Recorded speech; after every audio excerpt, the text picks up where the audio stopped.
Olá, pessoal. Então, nós vamos hoje começar a nossa segunda aula. Na semana passada, na nossa primeira aula, eu passei com vocês o módulo 7, aonde era uma compreensão de texto. A gente falou basicamente bem por cima sobre o texto, para que vocês pudessem fazer a leitura e fazer a compreensão. Então, hoje, antes da gente começar um novo módulo, eu vou fazer aquilo que a gente sempre está acostumado, vou fazer a correção do módulo passado. Então, no módulo 7 era o texto do Feeling Sunny. Lembra que nós conversamos um pouquinho a respeito de quando eles usam a questão de weather, de tempo, que nem o sunny, o rainy. Não necessariamente estamos falando que está ensolarado ou que está chuvoso. Isso pode ser para falar a respeito de sentimentos. Então, o feel sunny, ele dá uma ideia de sentimento, de alegria, de felicidade. Então, no texto, eles fazem a associação do weather com os sentimentos. Por isso aparece muito o verbo feel, que to feel é sentir. Então, apareceram algumas expressões que nós também vamos falar sobre. Então, lá no nosso primeiro exercício, eu vou compartilhar com vocês a tela para que vocês consigam ir corrigindo na apostila também, tá bom? Então, lá no nosso primeiro exercício, a primeira frase é a seguinte: The sunny young clerk eagerly helped me find the clothes that I wanted. Então, a tradução para esse sunny é no sentido de alegre. Então, o jovem e alegre vendedor animadamente me ajudou a achar, peraí, deixa eu tirar da frente, as roupas que eu queria. Então, essa é a tradução para a frase. Então, nós vimos que o to feel é o sentir. Tem algumas expressões que a gente usa também, que foi lá no exercício 2. To feel cold, sentir frio. To feel sorry for, ter pena de. To feel like doing something, ter vontade de fazer algo. To feel sick, enjoar. To feel like something, parecer. E to feel free, ficar à vontade. Aí no exercício, eles pediram o quê? Para completar com as expressões que vieram junto com o feel. Então, na primeira frase ficou felt like. Por que felt? Porque o verbo está no passado. Feel, feel like. Ai, eu fiz uma confusão aqui, peraí. No 3 é feel free. No 4 é feel like. No 5, feel cold. No 6, feel sorry for. E no 7, feel sick. Eu pulei aqui, ó, o número 3. Então, o 3 é o feel free. Então, esse é como se fosse 4, 5, 6 e 7, tá bom? Aí, lembra sempre que o verbo to feel é um verbo irregular. Então, to feel, passado, felt, particípio, felt. Depois, nós tivemos as frases que eram para passar pro inglês. Quando eu voltei para a Inglaterra, eu me senti um estranho. Saiu minúsculo também. Nossa senhora, hoje está difícil. Então, when I got back to England, I felt like a stranger. Eu enjoei por causa do cheiro dos ovos podres. I felt sick because of the smell of the rotten eggs. Você está com vontade de parar de trabalhar para comer algo? Do you feel like stop working to eat something? Mary colocou um outro suéter pois sentia frio. Mary put another sweater because she felt cold. Então, essa era a tradução correta, tá? Se vocês colocaram alguma palavra diferente, tirem a dúvida antes de apagar, pode me mandar um WhatsApp, tá bom? No exercício 4, o que nós tínhamos? A primeira coluna em inglês, a segunda coluna em português. Lembra que a gente faz a ligação com as letras? Depende, né? Tem algumas pessoas que gostam de fazer com os números, né? Mas, enfim, são as letras. Então, é para colocar as letras referente à tradução. Então, aqui está a ordem certinha. 1D, 2E, 3I, 4K, 5F, 6J, 7A, 8D, 9H, 10G, 11L e 12C. Aí, no nosso continuação, lembra esse quadro que a gente acabou de completar? Ele pediu para pegar algumas expressões e completar nas frases. Então, ficou o seguinte. Deixa eu tirar a minha fotinha da frente. No primeiro, she may be slow, but at least she is reliable. Please warm up the milk. The two sales executives are leaving this week, presumably to get higher paid jobs elsewhere. No 4, let's play cards instead of watching television. His first response was to say no. Later, however, he changed his mind. I was at back of the cinema and couldn't see well. 7, they are all very upset about losing the case. Aí, no exercício 5, era para completar com a tradução das palavras sublinhadas. Então, dismal, triste ou sombrio. Soggy, encharcado ou molhado. Gumboots, galochas. Put away, guardou. Frock, vestido. Ele é a maneira britânica, porque a gente conhece como dress no americano. To be mended, ser consertado. E cabinet é o armário.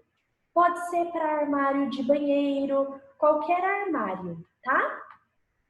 Aí, na sequência, nós temos no exercício 6, a tradução também. Então, aqui estão a sequência das letras. E aí, nós vimos lá nas notes que quando a gente coloca o ness nas palavras, igual nós vimos do sad, que é triste, a gente transforma esse adjetivo sad, quando nós colocamos o ness, em um substantivo. Então, sadness, tristeza, politeness, educação e gentileza, friendliness, cordialidade. Aí apareceram algumas outras expressões e palavras que vocês tinham a definição. Então, era para encaixar lá. Então, para a primeira, to be expected, to be supposed to. Era a letra B. Be over, letra D. Around the corner, A. Desirable, F.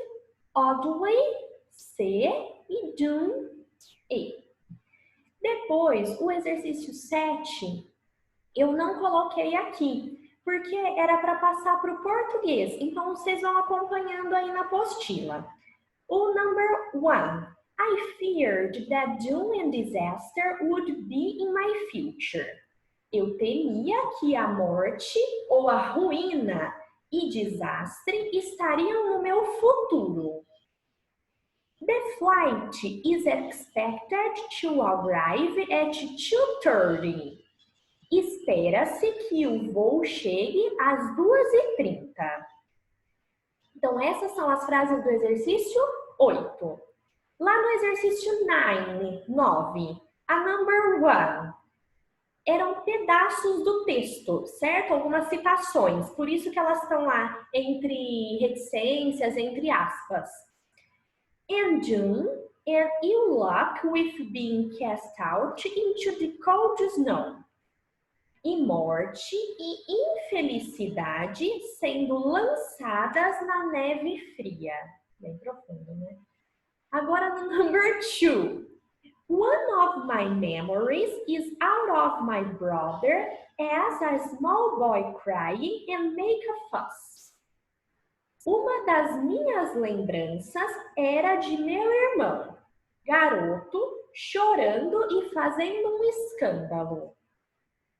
e a tree. If I had my way, it would be horrid and pouring with rain. Se dependesse de mim, o tempo seria horrível e com chuva torrencial.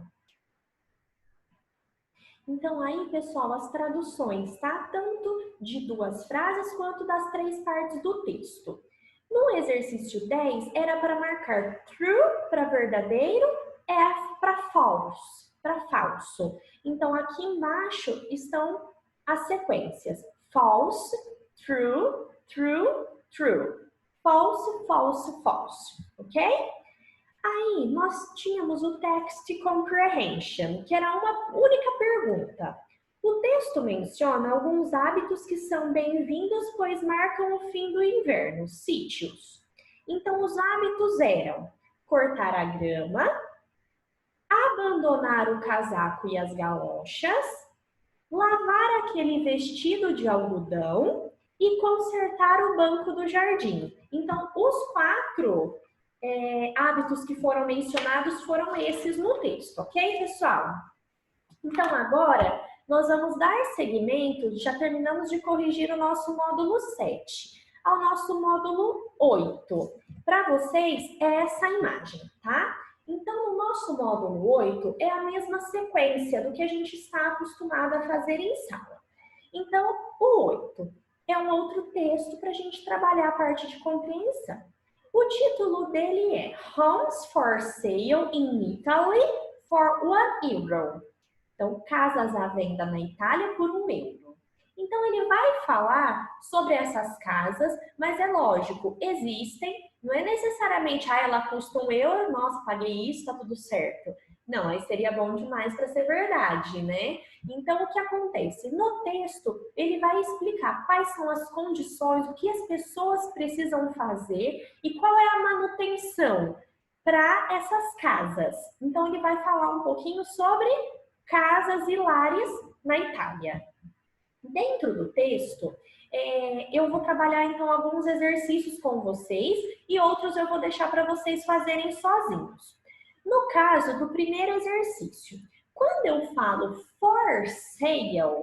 for sale significa à venda. Quando eu falo on sale é em liquidação. Então, vocês têm aí duas frases onde aparecem essas expressões, vocês vão traduzi-las. O exercício 2 é aquilo que vocês estão acostumados. Uma parte está em inglês, a outra parte em português. Vocês vão fazer a ligação com as letters, com as letras. No exercício 3, a palavra mayor é considerada um false friend, que é um falso cognato. O que significa esse mayor? Vocês vão ler a frase e tentar chegar na tradução da palavra. Combinado? No exercício 4, vocês têm aí alguns verbs que apareceram dentro do texto. Eu vou passar a tradução com vocês deles. Depois, lá embaixo, as frases estão em português. Vocês vão passar elas para o inglês. Então, lá no 4, o verb to attract, atrair, ele é verbo regular, então leva ed. To move, mudar, também é verbo regular. To retain, manter, regular. To promise, prometer, verbo regular. To spend, gastar, ele é um verbo irregular, então o passado dele fica spent, com a letra T. To purchase, comprar, regular. To own, possuir, também é regular. Então, o único verbo irregular aí é o spend, que fica spent. Os outros todos vão levar ed. Então, traduzam as frases todas aí usando os verbs. Lá no exercício 5, nós temos duas palavras. Heritage, inheritance. As duas têm a ideia de herança. Mas qual é a diferença entre elas? Então, esse heritage é uma herança no sentido de um patrimônio. Então, quando a gente fala patrimônios históricos, agora o inheritance é uma herança familiar. Então, vocês vão ter duas frases para traduzir. Depois ele vai perguntar como que eu falo herdeiro e herdeira. Existe uma forma para o masculino e uma forma para o feminino. Vocês vão pesquisar como é e anotar aí, tá? No exercício 6, nós temos uma note. Por quê? Tem uma expression. Essa expression é get on the property ladder. Então, nós temos ali, ó. Most people are unable to buy a first house apartment. Então, esse to get on the property ladder significa o quê? Adquirir a primeira propriedade. No exercício 7, vocês vão traduzir as palavras sublinhadas. Todas apareceram também dentro do texto.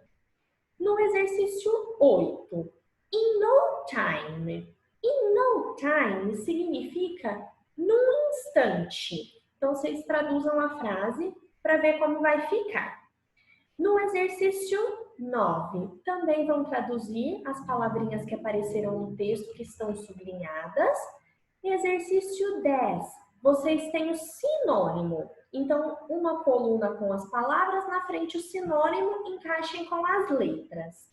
E o text comprehension, que é referente ao texto. Então, primeiro leiam o texto, façam o text comprehension, depois vocês voltam nos vocabulários. Tem questões que são modelos do Enem que ajudam bastante, tá bom, pessoal? Então, hoje, a nossa aula vai ser referente ao módulo 8. Nós ainda temos o módulo 9 e o módulo 10 para terminar essa apostila. Então, façam os exercícios.